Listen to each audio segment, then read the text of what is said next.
A uniform magnetic field is restricted within a region of radius r. The magnetic field changes with time at rate dB by dt.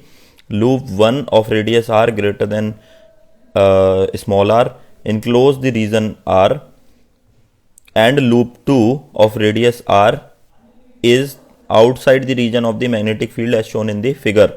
Then the EMF generated is. Now suppose first of all understand, let's say this is our loop number 1 and I am just making this side view. This is from the side. If I am watching, that means area of cross section will be perpendicular to that, and that area will be, area mod will be pi into r square for loop 1, correct? Now here the magnetic field is actually inside, so because I am seeing from the side view, so this will also be like this only. So if I see from the front, this is front view, so situation is like this.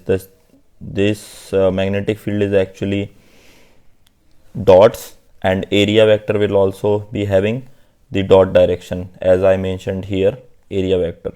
So we know that phi 1 will be is equal to b dot a, right? And now here you can clearly see that will be b a cos 0.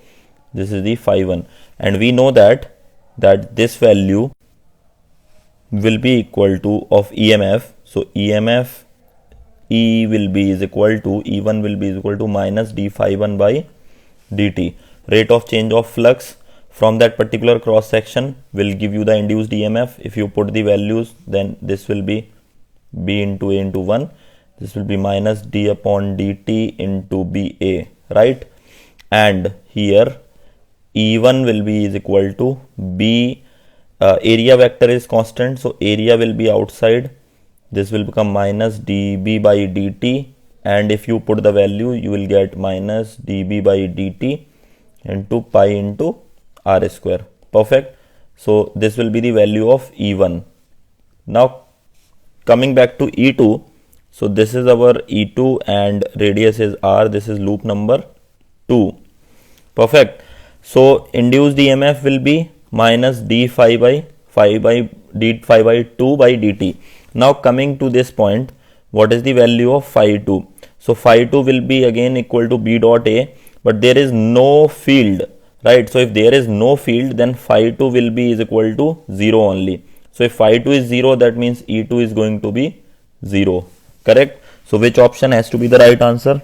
So I am seeing, so third option is the right value, minus dB by dt into pi into r square in loop 1 and 0 in loop 2.